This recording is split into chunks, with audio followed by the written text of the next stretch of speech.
morning. It is day 5 of the reading rush, and so far I've finished 4 books. I'm halfway through Mexican Gothic. I read about 20 pages of The Last of the Moon Girls last night, and I'm 100 pages into Pride and Prejudice. So today could go in any direction. It could end with me finishing a book, or it could end with me having read 30 pages of 4 different books. We don't know. I'm just living life on the edge at this moment. I got up this morning, it's really, really foggy, and I went out on a quick morning walk around my little neighborhood, and it feels like the first day of fall, which is silly, and I know it's gonna get hot again, but it really feels like fall outside, and it just made me happy. So I put on a long sleeve shirt, I'm wearing my slippers, and I have a warm cup of coffee, and I'm ready to curl up and read a book because I am ready for fall, honestly. Like, is it October? Can it be? My plans today, I have none. Read. That's it. I'll probably listen to the new Taylor Swift album that was released at midnight because I wasn't expecting it, and I've listened to all the previous Taylor Swift albums when they were released. So, yes, I'm gonna have to commit 2 hours of my life to that today. Otherwise, my goal for today, I'm gonna edit and upload yesterday's vlog. I haven't done that yet, so I have to do that. And I have some book mail that will be coming today, so you guys can watch me open that. And then otherwise, I think I'm going to commit to finishing Mexican Gothic. That's my goal today, is finishing Mexican Gothic, and then everything else we'll just see what happens. Alright, I'm gonna go so that I can start editing this video. Hopefully it won't take too long because I didn't really do anything yesterday. Just chiming in to say, I'm reading Mexican Gothic, and there are so many different directions that my mind is going towards to figure out what the heck is going on. And I love that. There have been like little hints dropped here and there, but I can't figure out which one is true and which one is real. And I love books like that. I'm also reading it with the Spotify playlist that the author put together to go with the book, and it's definitely enhancing my experience. All of these songs are bops. So if you're gonna read this book, please check out the Spotify playlist that goes with it.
I just reached page 200 in Mexican Gothic, and I'm obsessed. I think maybe Gothic horror is like my thing. It's giving me very like first season of American Horror Story vibes, like a really spooky house that like for some reason people are trapped in, and there's like a whole bunch of different ideas coming at me. And because of like the Gothic like creepy house vibes, there's like a lot of mist and a lot of fog and a lot of like visual symbolism that is making me feel like I'm in a fog while reading and I don't know what's happening. The narration is unreliable. So it's definitely very creepy, and I can't really figure out what is going to happen. Now, I've been given lots of clues, lots of hints as to what the problem is and what might be happening in the house, but I don't know for sure. Something else I love about the book is that the main character, Noemi, her father owns a paint business. So he makes different paints and all kinds of things. So I'm learning a lot about like chemicals. For example, she just told the story about why the phrase "mad as a hatter" exists, and it's because people who created hats long ago would use this paint that had mercury in it, and so as they were painting, they would slowly go mad, and people would say, like, "mad as a hatter," but really it was the paint that they were using. It was not anything to do with, like, mental health, really. It was, like, a physical problem. So then I'm kind of like, why is that thrown in there? Is it, like, a red herring? What is going on? And I don't know. Also, let me just say, I absolutely hate Virgil. And I go back and forth because half of the time I love the men in this book, and the other half I absolutely hate them, which I think is intentional, and I love it. So the men in this book are very, like, I'm a man and I get to say what happens, but I'm loving it because then it just contrasts greatly with Noemi, who is very much not about that. She's not taking it. So I'm really enjoying it. I have 100 pages left before the end, and things I think are about to get insane. It's kind of like when I'm reading it, I have this tension building inside of me. Like, I know that something horrible is going to happen, and I don't know when, and I don't know what, and I'm just waiting for something horrible to happen. I feel it coming. So I'm going to read a little bit more maybe. I have about an hour before I'm going to eat lunch, so I might read a little bit more and then see how far I get before I need to start cooking food for myself. Quick update. I am starting to get a migraine and I can't really tell what's causing it, the trigger was, but I am really starting to feel it. So I just finished some lunch and I'm gonna go sit outside for a little bit. Maybe some fresh air will help me breathe a little better. I might walk around for a little bit if I feel like I need to get a little bit of movement in, because sometimes if I get my body up and moving, I can, and I take my medicine, I can kind of feel it start to fade, but sometimes movement makes it worse. So this is something that I haven't really found what works for me every time when I'm about to get a migraine, but I can feel them coming on. So I kind of just try everything. I try, like, laying down in darkness. I try getting up and moving.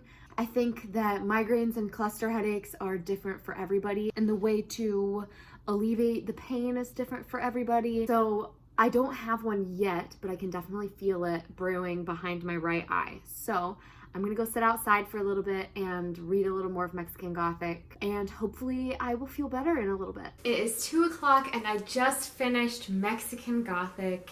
And let me just say, it's 5 stars. I absolutely loved it. I'm speechless. I don't have anything to say. It was fantastic. It was scary. It was a little bit gory. It gave me Monster House vibes, that cartoon that was way too scary to be a cartoon made for children. It featured a fashionable woman who was capable of standing up for herself and saving herself and was willing to do anything for the people she cared about. And honestly, I loved that. I don't know, maybe if it's because I don't read a lot of horror, but this is fantastic, and it was exactly what I was looking for, exactly what I was hoping it would be. I don't know, I just really, really enjoyed it, and I'm very happy that I chose it for Book of the Month. It had mixed reviews, so I was a little bit nervous, but I truly loved it. I'll have to look up what some of the complaints are because I just really enjoyed it. I don't know what else to say. I feel like I'm babbling. Something else that I want to talk about. It's not related to this book specifically, but both in Conjure Women and in Mexican Gothic, there's a little section at the back that says about the type, and it tells you what the font type is for the book and who created the font and what it's meant to be used for, when it was created. It, like, mentions anything specific about it, and I didn't know that books did that, and I'm a little confused as to why they're doing that. Maybe it's something to do, I don't know. And so if you have any idea why books are putting in the font type in the back of the book, please let me know, because I don't know, and it's fascinating. I'm happy to read about it, and I did read about both this one and the one in Conjure Women, and I looked up the creators of the font. I just don't know why. Maybe it's like this font that they're talking about, like this, like the fancy font. I don't know. I don't think I've ever read a book that did that, where it tells me what the font is. And so when I saw it in this and in Conjure Women, I was just thrown off a little bit. I love it though. I'm happy that they included it. Am I gonna get really into discovering who created fonts now? All right, and she's going on the shelf. All right, so like I said, it's 2 o'clock. I don't know what I want to do with myself. I still have a little bit of a headache, so maybe I'll take a walk. I took a morning walk this morning. It was kind of short though, so maybe I'll change into a tank top and go take a nice walk and listen to Pride and Prejudice. I don't think I've mentioned my thoughts on Pride and Prejudice yet because I wasn't sure if I was going to be reading it for the reading rush, but I'm on page 103, so I'm 100 pages in, and I'm enjoying it. I have this beautiful copy that's like this teal and gold, and it has like pink sprayed edges. I love it. I think it's really, really cute, and I have been listening to it on audiobook, following along in this, and I'm 100 pages in, and it is right now very quintessential enemies to lovers story. Mr. Darcy and Elizabeth are like both very strong people, have very strong opinions, and like very outspoken. In the society, it's frowned upon, especially for Elizabeth or Lizzie, to be that outspoken and be kind of like a difficult woman. And Mr. Darcy is like kind of into that. He's like, ooh, a woman who's not gonna let me do whatever I want. Lizzie doesn't like Mr. Darcy because he is very like uppity. So right now they are, I would say Mr. Darcy's like kind of into her and she's like still not feeling it, and we're 100 pages in. But essentially it's just focusing on society and the pressures of women to find a match, the perfect match, to like bring honor to their families and like carry on their social standing. It's pretty interesting. Classics are not always something that I love, so I'm happy that I'm finally reading this and giving it a shot, because now that I'm an adult and not trying to read this when I'm 15, I think that I will connect more and I will appreciate the story more. All right, I'm gonna go drink my coffee, maybe take a walk, maybe just stretch for a minute, relax my eyes. I don't know. We'll see what happens.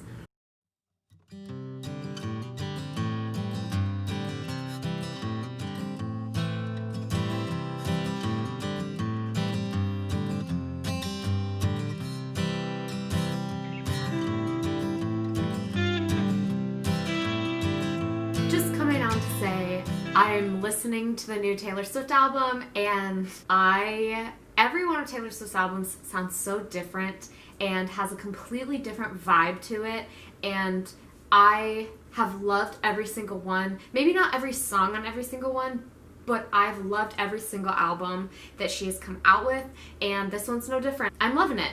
I'm still obsessed with Taylor Swift. I have grown up with Taylor Swift, and I feel like every time an album comes out, it's home with what I'm feeling at that point in my life.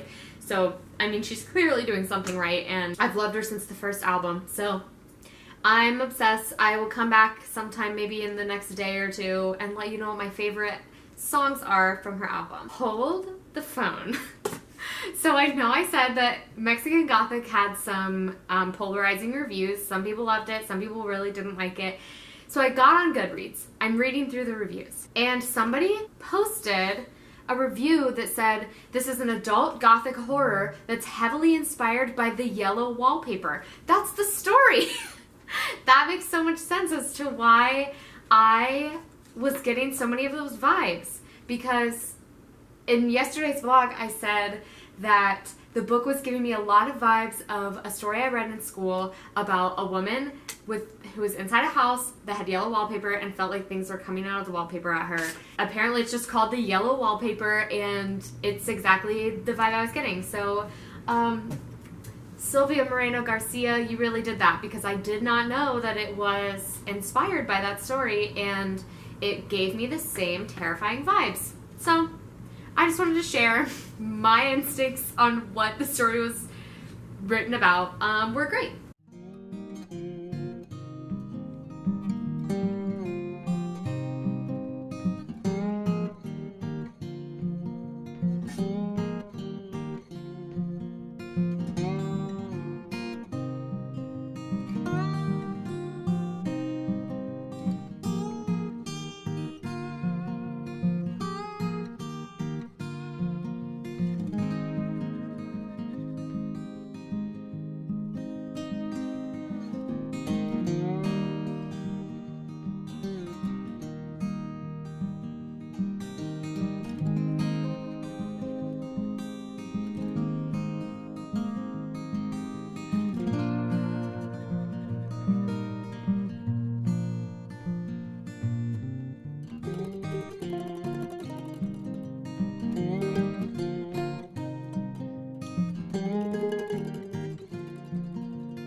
took a little break from reading to create my next week in my bullet journal, and then I took a little walk where I listened to the audiobook for Pride and Prejudice, and when I got back, I read a little bit more of Pride and Prejudice until I reached page 203.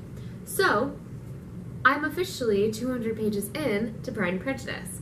I am more invested than I expected to be. I find myself sometimes with classics, I know that it's like a classic story, but I don't find myself being really connected to the characters, mostly because most of the classics are written in heightened language with like very upper class women and men who are dealing with a lot of societal issues and impropriety and things like that that just don't appeal to me necessarily in books. A lot of social politics that aren't necessarily my jam. But I am actually pretty invested in this story, so I'm impressed.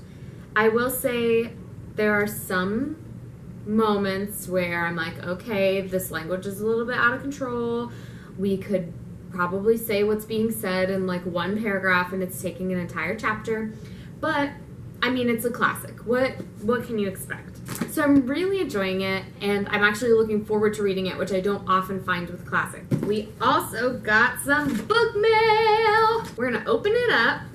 I know what it is because I bought it yesterday. I have been surprised with book mail this month, and I will talk about it further in my July book haul, but my aunt Susie actually sent me some surprise book mail, and it was such a sweet gift, and I'm so excited to read the book she sent me. So I'll talk about that more in a future video, but for the most part, I know what books I'm gonna get when I get book mail because I'm not quite to the point where people are sending me books very often.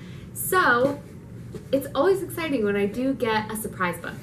Yay! I got 2 books that I really wanted. The first one is With the Fire on High. As you all know, I was listening to the audiobook of this for the reading rush, and I absolutely loved it. The audiobook was fantastic, so I decided to buy the book. First of all, this cover is stunning. Are you kidding me? It's absolutely gorgeous. And it has the ombre spine, the fruits and the flowers, and the everything of the cover is absolutely fantastic. It has it all over the back. But what I love about Elizabeth Acevedo's books is when you take the dust jacket off, the naked books are just as beautiful. I'm obsessed, and I had to have this for my collection. The second book I got is The House in the Cerulean Sea by T.J. Klune. I have seen this everywhere on BookTube, especially this week. A ton of people are pulling it out and reading it. The story itself sounds so intriguing to me. It's essentially a story of an orphanage that's filled with magical kids, and there's a man who has to go check up on these kids who are considered extremely dangerous, and it's an adult fantasy. I'm so excited. It sounds amazing. It features a gay couple, like honestly, and this cover is gorgeous. The spine is gorgeous. I'm so excited to own it. I also am more likely to buy books if I think that Brent will like them as well. And this is one that I think he would really enjoy. So I'm so excited to have it. I'm not going to read it right now, even though I'm tempted to, because I want to finish my other books first. I have my 2 books. Aren't they absolutely stunning? I'm going to put these on my shelf, and then I'm going to probably, what time is it? Brent's not coming home for dinner tonight because he's with his brother. So it's just me. And I'm probably just gonna read or watch YouTube while eating leftovers. So I don't really have to do anything, which means I could keep reading. So I guess I will update you guys when I decide what I'm doing or have something to do or have something to tell you about.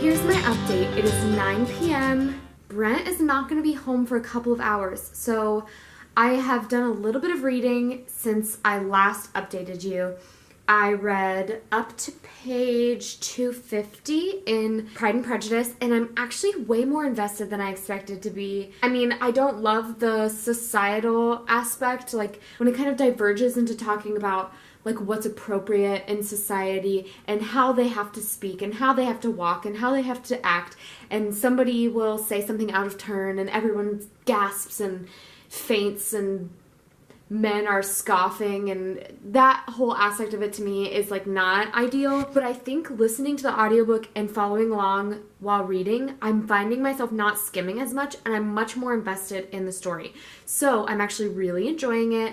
There's some drama that just went down in the book, and so I'm pretty invested, and I kind of want to finish it tonight just to get to the good stuff, like get to the everything's solved and whatever, because I know that it does get solved and I need to get there. I also started and got up to page 60 of The Last of the Moon Girls on ebook, which I might continue throughout the night. I don't know how late I'm going to be up or how far I'm going to get in Pride and Prejudice, but I'm actually really enjoying that as well. It is kind of a mystery that has a little touch of fantasy. It's really fascinating. I'm loving the mystery. There's already like 2 men who have been introduced as kind of like romantic interests, and I'm really into that. So I think what I'm going to do, because I am home by myself for a while, I think I'm going to take a bubble bath and listen to the audiobook of Pride and Prejudice while I'm in the bath, maybe read as well. And all together, just have a nice relaxing evening. I might stay up kind of late since Bren will be out late, but I don't know. I guess we'll see where the evening takes me.